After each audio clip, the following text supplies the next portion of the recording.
धनबाद के तोपचांची में नेरो पंचायत के धोवाटांड में एक दुखद घटना हुई है। 41 वर्षीय बिस्नी देवी का अपने घर की दीवार गिरने से निधन हो गया। आप पीड़ित परिवार से मिलने गए, उन्हें सांत्वना दी और उनके दुख में शामिल हुए। आपने इस मामले में तुरंत कार्रवाई करते हुए धनबाद केडीसी उपायुक्त और सीओ अंचल अधिकारी से फोन पर बात की। आपने उनसे पीड़ित परिवार को आपदा राहत कोष से मिलने वाला मुआवजा और आवास उपलब्ध कराने का अनुरोध किया है। आपकी संवेदनाएं और त्वरित कार्रवाई सराहनीय है।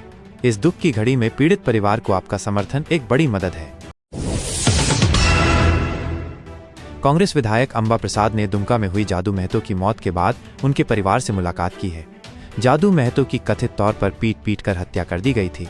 अंबा प्रसाद ने परिजनों को सांत्वना दी और उन्हें हर संभव मदद का आश्वासन दिया। इस मुलाकात के बाद अंबा प्रसाद ने संकल्प लिया कि वे भविष्य में इस तरह की घटनाओं को रोकने के लिए काम करेंगी।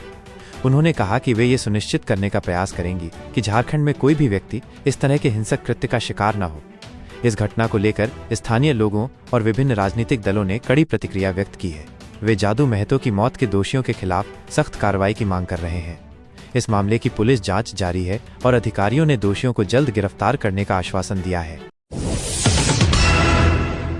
धनबाद जिले के कतरास में अवैध खनन की वजह से एक भयानक हादसा हुआ है। रामकनाली ओपी के बट्टू बाबू बंगला के पास हुई इस घटना में भूधंसान के कारण एक गांव के आधे दर्जन घर जमींदोज हो गए। इस दुखद हादसे में 4 लोग घायल हुए हैं और 1 दर्जन से ज्यादा मवेशी भी गोफ गड्ढे के अंदर समा गए हैं। ये क्षेत्र पहले से ही खतरनाक माना जाता रहा है और इस घटना ने वहां के निवासियों को दहशत में डाल दिया है। स्थानीय लोगों ने इस हादसे का कारण अवैध खनन को बताया है, जिसके चलते जमीन कमजोर हो गई थी। फिलहाल पुलिस और प्रशासन की टीमें मौके पर मौजूद हैं और बचाव कार्य जारी है। इस घटना ने एक बार फिर धनबाद जैसे कोयला क्षेत्रों में अवैध खनन के जोखिम और उसके गंभीर परिणामों को उजागर किया है। गोड्डा के पुड़िया हाट में एक दुखद घटना सामने आई है, जिसमें राजेंद्र पंडित नामक व्यक्ति ने अपनी पत्नी ललिता की गला रेतकर हत्या कर दी। इसके बाद उसने अपनी सास और ससुर पर हमला कर उन्हें घायल कर दिया और फिर खुद फांसी लगाकर आत्महत्या कर ली। इस घटना के पीछे पारिवारिक विवाद को कारण बताया जा रहा है। इस त्रासदी में 2 बच्चे अनाथ हो गए हैं। राजेंद्र दिहाड़ी मजदूर का काम करता था और उसका अपनी पत्नी से अक्सर झगड़ा होता रहता था। पुलिस ने दोनों शवों को पोस्टमार्टम के लिए भेज दिया है और मामले की जांच कर रही है। हजारीबाग में खास महाल की 2.75 एकड़ जमीन को अवैध रूप से 23 लोगों को पंजीकृत करने के मामले में निलंबित IAS अधिकारी विनय कुमार चौबे से भ्रष्टाचार निरोधक ब्यूरो ACB को पूछताछ के दौरान कोई महत्वपूर्ण जानकारी नहीं मिल पाई है। उनकी रिमांड अवधि पूरी हो चुकी है और शनिवार को उन्हें न्यायिक हिरासत में भेजा जाएगा। झारखंड में अपराधियों और माओवादियों के खिलाफ कोयलांचल शांति सेना KSS नामक एक नया संगठन सोशल मीडिया पर अभियान चला रहा है। इस संगठन ने सोशल मीडिया पर हथियारों का एक वीडियो साझा करते हुए अपराधियों और माओवादियों को चेतावनी दी है।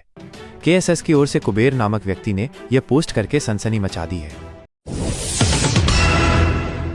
जम्मू तवी सेक्शन में भूस्खलन के कारण उत्तर रेलवे ने दक्षिण पूर्व रेलवे से होकर गुजरने वाली 4 ट्रेनों को अक्टूबर में कुछ दिनों के लिए अमृतसर तक ही चलाने का निर्णय लिया है। ये ट्रेनें टाटानगर जम्मू तवी और संबलपुर जम्मू तवी एक्सप्रेस हैं। इस बदलाव से जम्मू तवी जाने वाले यात्रियों को परेशानी का सामना करना पड़ेगा।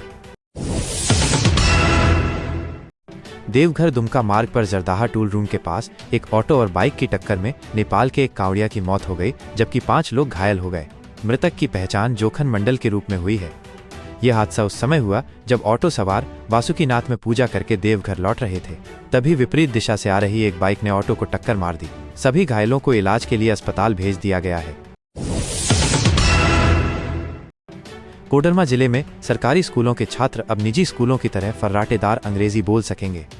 इस पहल के तहत झारखंड शिक्षा परियोजना ने पूरे राज्य में 405 भाषा प्रयोगशालाएं स्थापित की हैं, जिनमें से 10 कोडरमा में हैं। शिक्षकों को पहले अंग्रेजी बोलने का विशेष प्रशिक्षण दिया जा रहा है, जिसके बाद वे छात्रों को प्रशिक्षित करेंगे। कोडरमा जिले में शिक्षकों का प्रशिक्षण 26 अगस्त को सफलतापूर्वक पूरा हो चुका है, जिसमें कुल 84 शिक्षकों को प्रशिक्षण दिया गया है। झारखंड के देवघर से राष्ट्रीय जनता दल राजद के विधायक और पूर्व पर्यटन एवं शहरी विकास मंत्री सुरेश पासवान को तबियत बिगड़ने के बाद दिल्ली के एक निजी अस्पताल में भर्ती कराया गया है। 60 वर्षीय पासवान को उनके किडनी और लिवर में इन्फेक्शन का पता चला है, जिसके बाद उन्हें शुक्रवार दोपहर को दिल्ली लाया गया। उनके एक करीबी सहयोगी ने बताया कि पासवान कुछ दिनों से अस्वस्थ महसूस कर रहे थे और पूरी मेडिकल जांच के लिए वो दिल्ली गए। झारखंड के धनबाद जिले में शुक्रवार को एक दर्दनाक हादसा हुआ, जहां मजदूरों को ले जा रही एक वैन लगभग 150 फीट गहरी एक खुली खदान में गिर गई। इस दुर्घटना में 3 मजदूरों की मौत हो गई और कुछ अन्य अब भी लापता हैं। पुलिस के अनुसार यह हादसा रामकनाली थाना क्षेत्र के BCCL एरिया 4 में हुआ। भूस्खलन के कारण वैन के साथ साथ खदान के पास बने कई घर और अस्थायी ढांचे भी ढह गए। खदान में पानी भरा होने की वजह से मजदूरों की डूबने से मौत हुई। अधिकारियों ने बताया कि वैन में कितने लोग सवार थे, इसकी सही संख्या अभी पता नहीं चल पाई है और बचाव अभियान पूरा होने के बाद ही इसकी पुष्टि हो पाएगी। धनबाद में BCCL मुनिडी कुलवाश्री के कर्मचारी राजेंद्र सिंह ने शुक्रवार को कंपनी के गेट के सामने आत्मदाह करने की कोशिश की। CISF और पुलिस ने उन्हें समय पर देख लिया और किसी तरह रोककर हिरासत में ले लिया। राजेंद्र सिंह ने ये कदम इसलिए उठाया क्योंकि उन्हें उनके पदनाम के अनुरूप काम नहीं दिया जा रहा था। इस विरोध के तहत उन्होंने पहले से घोषित कार्यक्रम के अनुसार ये कदम उठाया, लेकिन मुनिडी पुलिस और CISF की टीम ने उन्हें रोककर थाने ले आई। धनबाद के रामकनाली OP के पास स्थित पट्टा बाबू बांग्ला में आउटसोर्सिंग उत्खनन स्थल के पास एक बड़ा भूधंसान हुआ है। इस घटना में कई घर पूरी तरह से जमींदोज हो गए हैं और पूरी बस्ती 2 हिस्सों में बंट गई है। स्थानीय लोगों के अनुसार इस घटना में कुछ लोग अपने घरों के साथ जमीन में समा गए हैं। फिलहाल पूरे इलाके में अफरा तफरी का माहौल है। झारखंड के स्वास्थ्य मंत्री इरफान अंसारी ने जामताड़ा के सर्किट हाउस में मीडिया से बातचीत में बिहार विधानसभा चुनाव को लेकर बड़ा बयान दिया है। उन्होंने कहा कि इस बार बिहार चुनाव के नतीजे चौंकाने वाले होंगे क्योंकि जनता परिवर्तन चाहती है। मंत्री ने दावा किया कि बिहार की जनता वर्तमान सरकार से त्रस्त और परेशान है और वे इस बार भाजपा को नहीं देखना चाहते। उन्होंने कहा कि जनता अब सरकार से हिसाब मांग रही है। बच्चों की पहली पाठशाला उनका घर और परिवार होता है, जहां उन्हें चरित्र निर्माण और ज्ञान की पहली सीख मिलती है। वहीं जब एक बेटी शादी करके ससुराल जाती है तो वो एक नए माहौल में कदम रखती है, जहां सास के साथ मिलकर वो घर परिवार संभालना सीखती है। आज हम एक ऐसी ही सास के बारे में बात कर रहे हैं जो खुद सिर्फ 5वीं कक्षा तक पढ़ी हैं, लेकिन उन्होंने अपनी बहू और पोती दोनों को PhD कराने में अहम भूमिका निभाई। 98 साल की ये बुजुर्ग महिला रुक्मिणी देवी धनबाद की रहने वाली हैं। उन्होंने न सिर्फ अपनी बहू बल्कि पोती को भी उच्च शिक्षा प्राप्त करने के लिए प्रेरित किया। जामताड़ा और देवघर को जोड़ने वाले दक्षिण बहाल पुल के क्षतिग्रस्त होने के बाद ग्रामीणों ने अपनी एकता और दृढ़ संकल्प का परिचय दिया है। भारी बारिश के कारण जुलाई के अंत में ये पुल टूट गया था, जिससे यातायात पूरी तरह से रुक गया था। ग्रामीणों ने प्रशासन से लेकर सरकार तक डायवर्सन सड़क बनाने की कई बार अपील की, लेकिन कोई सहायता नहीं मिली। इसके बाद ग्रामीणों ने आपस में पैसे जमा किए और खुद ही मिलकर डायवर्सन सड़क का निर्माण कर दिया।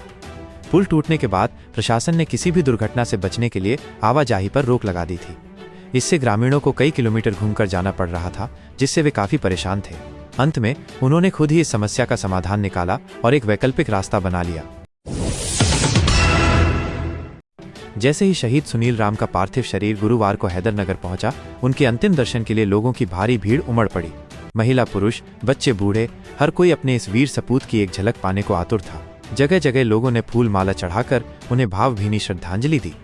उनका शव गुरुवार को उनके पैतृक आवास पर रखा गया था, क्योंकि उनके माता पिता हरियाणा में थे। शुक्रवार को उनके माता पिता के पड़ता गांव पहुंचने के बाद अंतिम संस्कार की प्रक्रिया शुरू की गई।